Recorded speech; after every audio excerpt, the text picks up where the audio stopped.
abayobozi b'inzego nkuru z'igihugu cyacu n'abanyarwanda bose badukurikiye, ndagira ngo mbanze mbasuhuze kandi nongereho gushimira abamaze kurahira kubera inshingano bemeye gufata mu nyungu z'igihugu cyacu.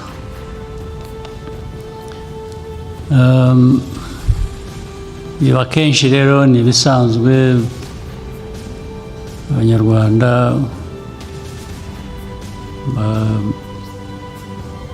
aho bari hose mu mirimo yabo isanzwe, niyo bahamagariwe gukorera igihugu ku buryo nk'ubu ndetse birimo ubwitange, kenshi cyangwa hafi bose barabyitabira. Nagira ngo kuri iyo mpamvu mbashimire. Icyo nakongeraho ni ukwibutsa gusa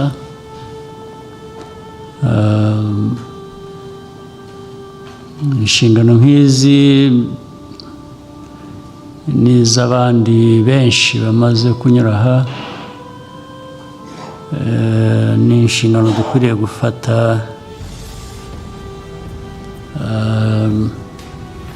n'ubwitonzi n'ubushishozi,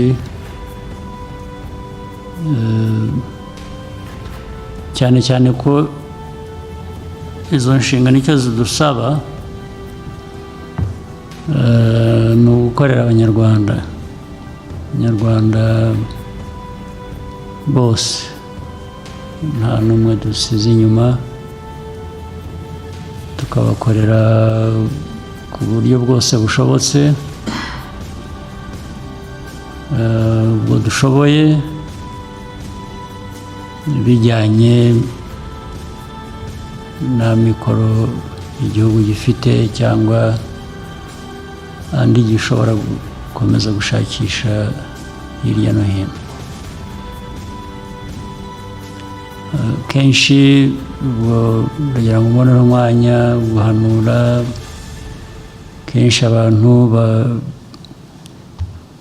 bararahira bafata inshingano nk'izi bazemeye, bazikunze ndetse banazishoboye, ariko turabizi ko hari bigenda biboneka usanga warahiriye gukorera igihugu, gukorera abanyarwanda, gukora ibishoboka byose, ageraho akaba ari we wibanza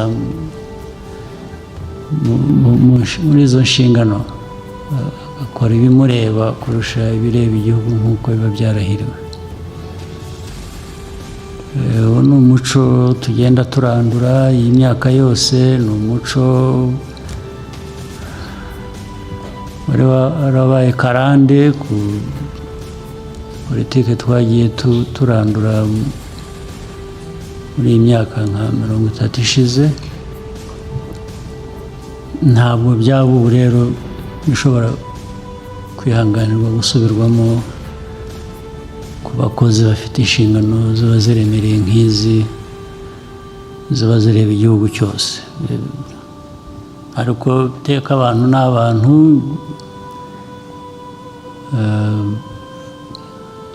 harwo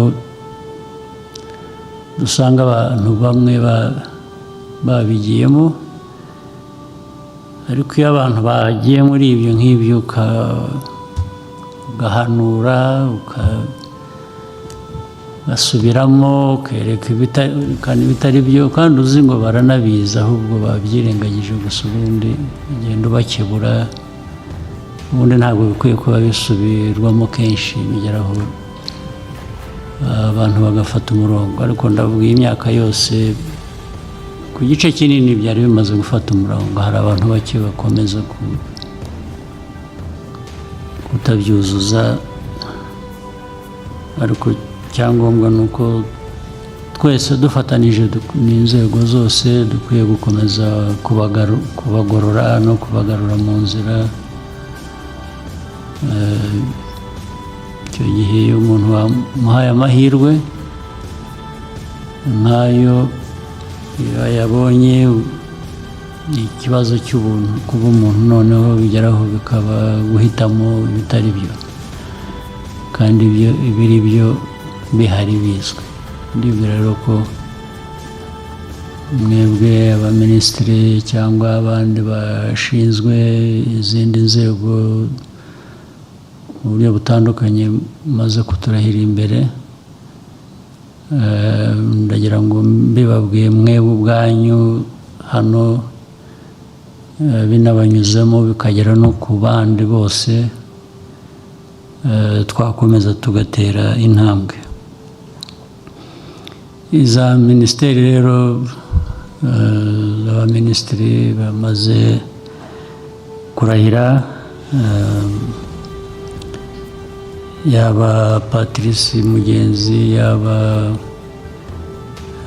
Dr. Marc Cyubahiro Bagabe, izi minisiteri zifite uburemere ku iterambere ry'igihugu cyacu, ariyo ya Dr. Patrice Mugenzi ayoboye, ari n'iya Marc Cyubahiro. Ndizera ko ubundi murabyumva kandi mubifitiye ubushobozi. Ntabwo ari mwe rero gusa, iyo mugiye kuyobora n'abandi bose iyo bagiye kuyobora, ntabwo ari wowe kugira ngo ukore ikintu kizima gusa nk'umuntu, ahubwo inshingano iba iri no gukurikirana no gukorana n'abandi mukorana ku nzego izo arizo zose, kugira ngo nabo buzuze izo nshingano uko bikwiye. Twese ntabwo umuntu wagiye akora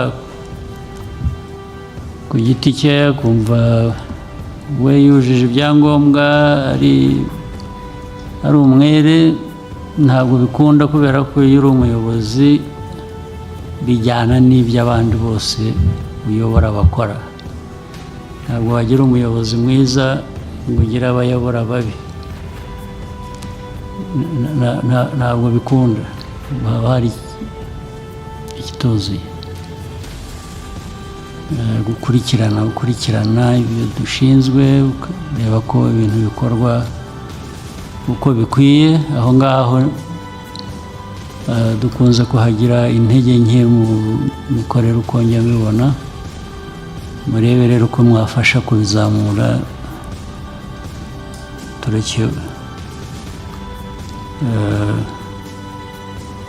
guhora dutera intambwe ebyiri tugasubira imwe inyuma, bigahora ari urudaca.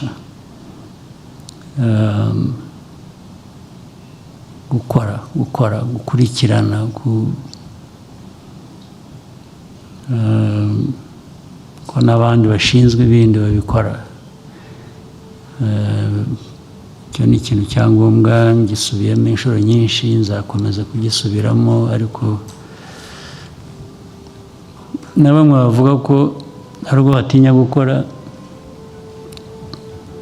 ngo badakora amakosa, cyangwa gufata ibyemezo ngo badakora amakosa.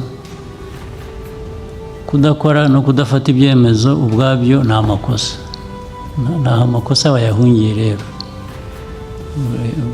naba no kugerageza ushaka gukora, wenda ugakora amakosa, ibyo biba byumvikana ko umuntu yakoze amakosa nk'umuntu, ariko yakurikiranaga, yakoraga iki. Ariko kwicaraho cyangwa ufata ibyemezo ntukore kubera ko udashaka gukora ikosa, ahubwo kabaye ubwo warikoze kandi riremereye byo kutagira icyo ukora bijyanye n'inshingano.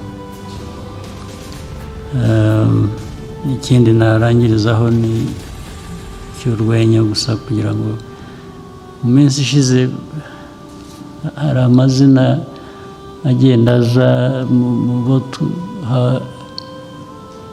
izi nshingano, abantu bakibwira ko nimureba mu mazina murasanga harimo risa n'iryanjye. Abantu bazi ko nshyira ku kazi barumuna banjye cyangwa bakuru banjye cyangwa ariko ntabwo ari byo. Abanyarwanda bita amazina yacu arasa ku mpamvu zitandukanye, ndetse hari nanjye ubwanjye ngira ngo niswe izina ryanjye bikurikije umuntu